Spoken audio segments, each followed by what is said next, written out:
I'm going to try a recipe that I've been wanting to try for ages called Kung Pao Chicken. So I've started preparing. In this we've got 3/4 cup chicken stock. I like this one. This is the superb stock. It's a better flavour. It's also the salt reduced because we are putting in it a couple of tablespoons of soy sauce. I use the mushroom flavoured, personal preference.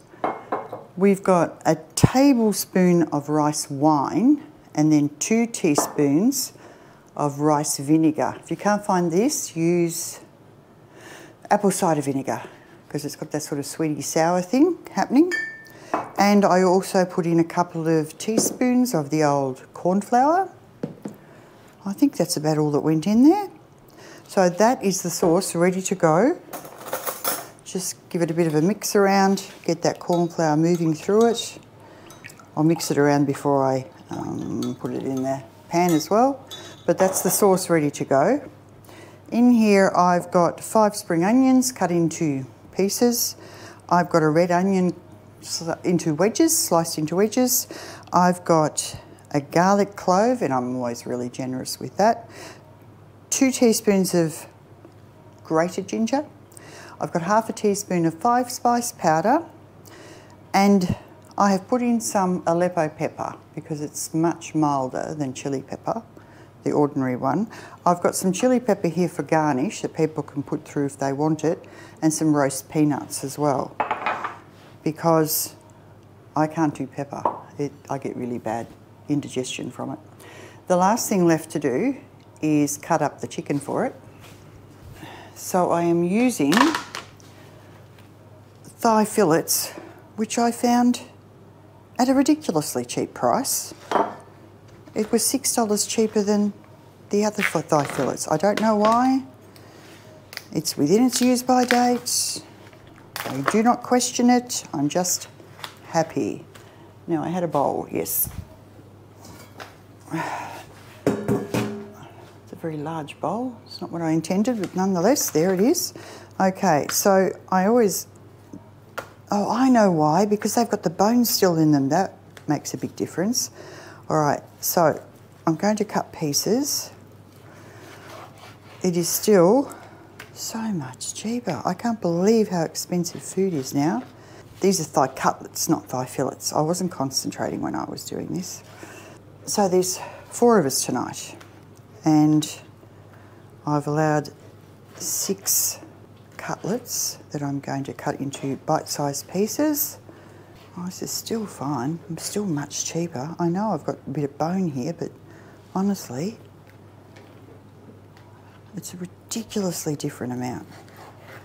Like these were $9.50 a kilo, and the other chicken was $16 a kilo. Back to the days when chicken was a luxury. So I will keep the bones and add them to my next lot of stock. So I do not waste.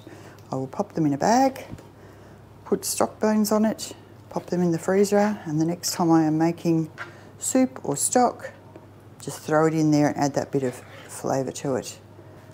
Certain things go in the green bin because the council now allows food scraps. So that's basically onion and citrus. That goes in the green bin.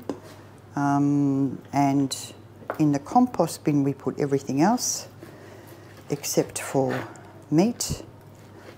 I tend to chop the meat up. If I've got meat left over from anything, I chop it up fine and give it to the birds. We feed the magpies here and they eat meat every day, so I'll keep that going as long as it's affordable. It's not really affordable, but it is spring and they are feeding their young, so I really need a boning knife for this, don't I? Yeah, so it's mean to cut them off now. They come and they sing for me, and that's my message, to get off my backside and feed them, which is cute really. They know they have to let me know they're there, so they sing, which I appreciate. We're quite a few generations down now of parents bringing their babies to get fed. We had one last year that used to come in and get fed.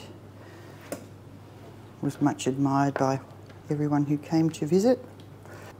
And the good thing about cutlets is they've got the bones, so that's always where the flavours and part of the meat is.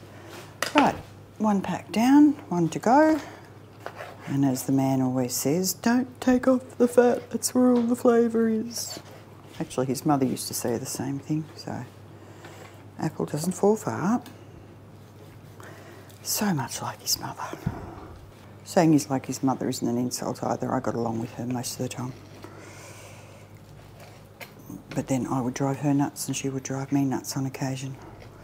That's called relationships, isn't it? Being a human being. And if I could remember what cinque? I think that's 5. Numero cinque, I think. Speaking of Italians, hello to one of my favourite Italians. Julia, if you're watching this, you'll have to teach me more Italian. My Italian is terrible. But I blame those Italian teachers who used to swear at each other. See previous video for details. That's good to go. I'll wash my hands and get ready for the next part. Okay, so I've got vegetables steaming in there. And I've got a pan getting very hot over there. Just add a bit of oil.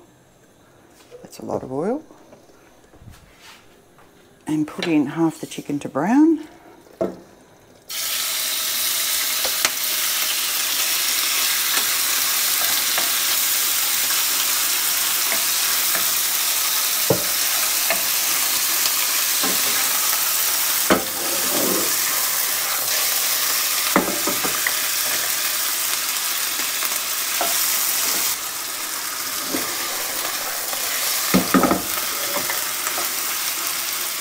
And all you're trying to do is brown it a bit, because you want it browned before you add the sauce in.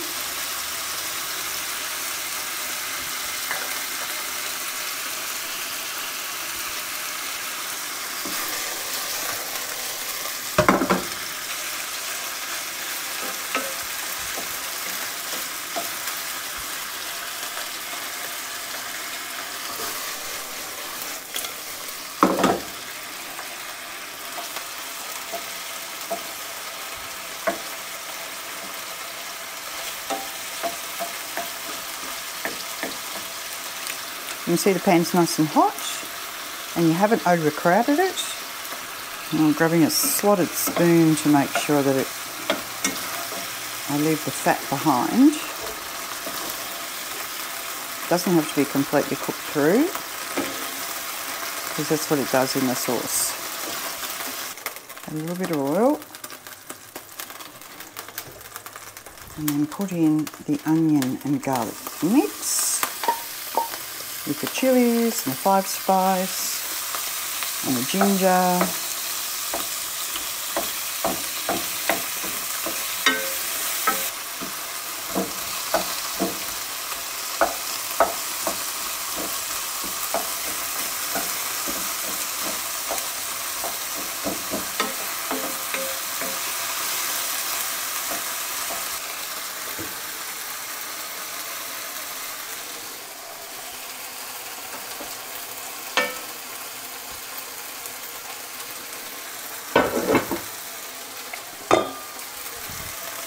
Okay, once that's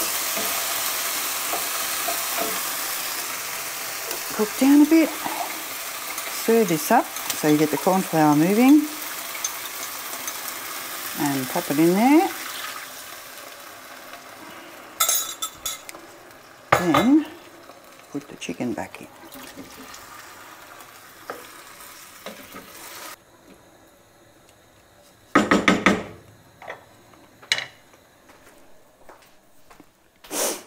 I do like one-pot dinners. How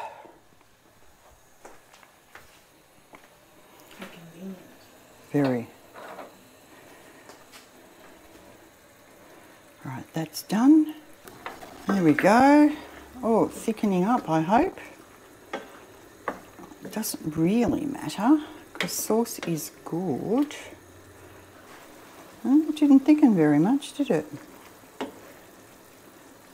Could have probably used a bit more corn flour. But that's okay because we have lots of veg.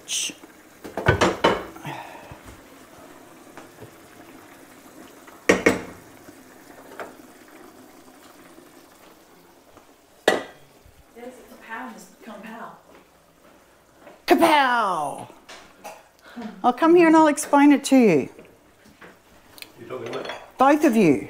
Oh, okay. Bowl, Oh. right? Rice. Okay. You put, if I were you, I'd put some veggies in first after you put in the rice and then pour some of that over it with the sauce. And we've got peanuts and we've got chilli. I'll get you a little spoon for those.